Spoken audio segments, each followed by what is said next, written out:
What is the purpose of life? Today we're gonna delve into this very interesting topic. It dominates our whole life on why are we born into this planet, but yet in this society construct, we are kind of conditioned to ignore it. It's the most important question. Why are we here? If you're gonna play a game, any video games, board game, what is the purpose of the game? How do we win this game? Or how do we have the most enjoyment from the game? And most of the time, we've just been taught to just follow the herd. Well, that's what we're going to get into today. Is it just about like going to school, get good grades and get a job, and then eventually die? Or is there more to it? My name is Gary. I'm here to help entrepreneurs in the awakening journey to transcend to more peace, love, joy, success, whatever that you want.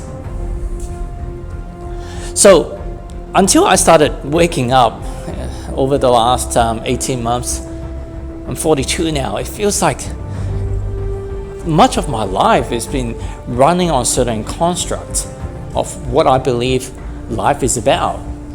Go and get a good education, make sure that you be a good person, so you're going to get the acceptance and love from your family, your friends, society, strangers, and then go and get a good job or run a good business, which the ultimate goal is make some money or make a lot of money, millions of it, and do it as quickly as you can, and then they go and try to have fun. And I'm glad that I've gone through that journey, but most people are not taught that the external is not going to bring you the happiness. We've been painted with this illusion that once you make a whole ton of money, you're going to be happy. Well, I'm here to shake up that reality or that perceived reality. The external stuff will never get you the happiness.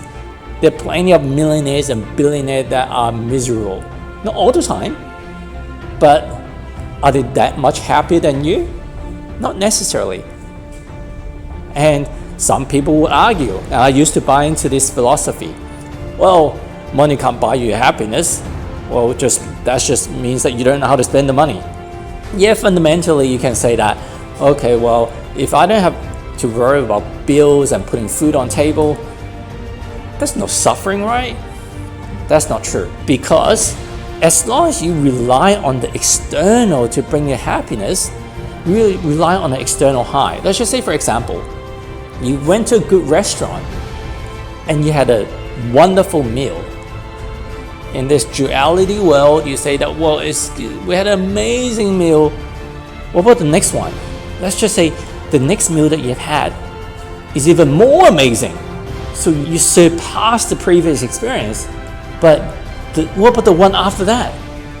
At a certain point, you're going to get to a stage that the next meal is going to be less satisfying than before.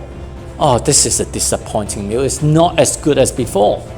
And worse, even when you hit your desired outcome, which is a great meal, you know that you celebrate it or enjoy it for 2 seconds, 2 minutes, 2 hours, and then it's gone.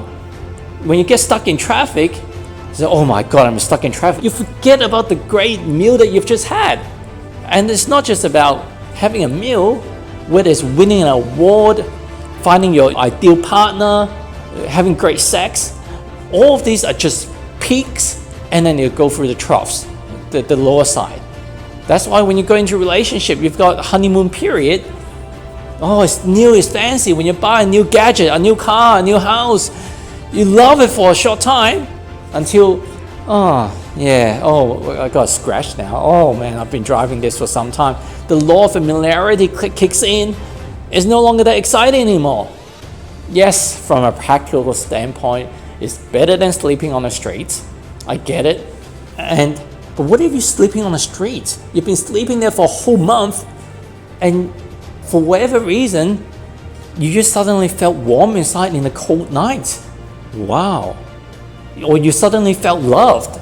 I can tell you firsthand, I've experienced those states that are not dependent on your external environment.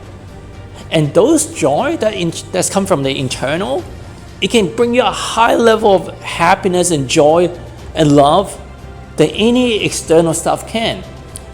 Think of a moment that someone did something that aggravated you.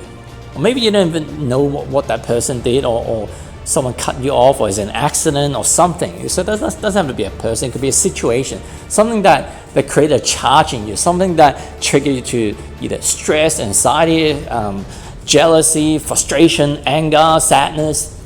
Think of a moment. It doesn't have to be big or small, doesn't matter. Now, just take a few deep breaths.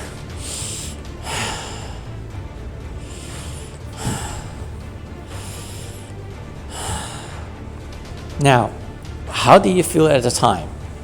Based on that situation that happened, how did it make you feel? Which emotion did it evoke? Was it sadness, anger, frustration? Is it really true that external situation controlled how you feel? It doesn't matter whether the answer is yes or no. So the next question is, what if that feeling was not there? Someone used a eraser and erased that part from your memory, from your emotions. So if you were feeling sad in that situation, somebody got hurt, and suddenly you weren't hurt anymore, or you don't feel sad anymore. Like, let's just say you had an accident. The accident still happened, but if you didn't feel sad about the accident, how would you look at that situation? If someone yelled at you, you got upset, and you got a magic eraser, what if that feeling is not there? How would that, if you to relive that situation, how would you feel then? And for most of the people that I talk to, they say that, well, I'll feel great. In the absence of pain, in the absence of darkness, there could be only light and love. So they feel great. So if you felt less negative charge from that little exercise that we've done, and in some cases, a lot of the cases, if you completely dissolve the negative memory and the feelings that you had towards that event, that person, that situation, well, who had control of that feeling? We do, you do. We had that control all along. But we've been fooled to think that the external created our emotions. Am I saying that has no influence? No. The matrix, the environment, the society, what people say, they can influence us. How powerfully they influence you is up to the individual. Imagine somebody yelled at you, like, I don't like you. Imagine a cute little 2-year-old girl in a cute little pink dress comes up to say, I didn't like you, in a funny looking face. Are you going to get upset? But if it's coming from an adult, suddenly we get in charge, especially someone that we care about and we respect. But why don't we get charged from a little girl, a cute little girl, but we're getting charged by the adult? Because it's the meaning that we placed upon the situation, and that meaning can be programmed however we want. So going back to what is life about, if you are with me so far, that life is not about the external. It's not about the stuff. Doesn't mean that we can't have stuff. We can still have abundance of external stuff. Fancy car, go on holidays, fly in first class, great meals, great friends, getting a massage, manicure, pedicure, whatever that tickles you fancy. But when our own inner peace and joy and love is not determined by the external, we're always in flow. We're not suffering based on the weather. We're not suffering based on what someone said to us. We're not suffering when we're in a traffic jam. We're not suffering when we lose a client. In this world of infinite possibility, it's quite possible it can happen. And from your experience, I'm sure that you've experienced some disappointment yourself. But imagine those situations. If you can arrive at a state, you can feel sadness at that moment, maybe for a few minutes, like watching a movie. You want to say watching a movie that has a sad part that the superhero got injured or one of the relatives died. So, I don't want to watch any movie that provoke any sadness. I just want to watch movies that are always happy, happy, happy, happy. Well, it's a beautiful, sadness is a great thing. If you're not indulging it and constantly living in that place, any of the negative emotions, like eating chili. Imagine all your food, it just tastes like bread or rice. It's just plain for your whole life. First, you can taste spices, chili, sour, sweetness, salty, peppery. And you don't have to eat chili every single moment of your life. You get to choose how long you experience the chilliness. If you don't like it, drink some water, drink some milk to get rid of the taste. But at least you have contrast, you have flavor in your life. So what is life about? I'll get into more in a different video, but we came onto this planet of duality to experience contrast so that we get to experience more of ourselves as opposed to just being in a white room of bright light, nothing else but white. You may be infinite loved and infinite joy, and it's great, but for how long? A day? A year? A century? Before I say, hang on, yeah, I get the love part, but let me just feel some other emotion so I could appreciate love even more. You know, it's just like sometimes we don't appreciate our parents that much until we had to move out, or until we no longer live together with them. It's like, geez, man, all this time they cooked for us, they looked after us, or we didn't have to pay rent. That was amazing. Someone is nagging at us, but at least someone cared versus just going into a room and there's no one else. But then if someone is always nagging at you, that's no good as well. So contrast, variety, how much of each portion is up to you to decide, but it's free will, free choice in this world. In this great experiment, we're just experimenting with life. And why don't we remember any of this stuff? Because if we came to this world remembering all this stuff, if we just imagine if we're pure love and pure joy, the moment that someone screamed at us as a baby, we go, nah. That's too rough. I'm not used to this. Let's get me out of here. Or maybe you enjoy it for 2 or 3 times. The 4th time you say, well, hey, hang on. I'm used to infinite love and joy and happiness.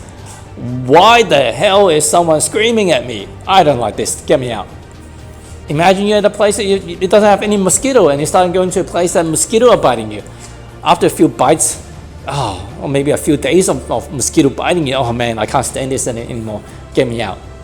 But if you didn't know that you had an option to get out, you stick around to fully experience that journey.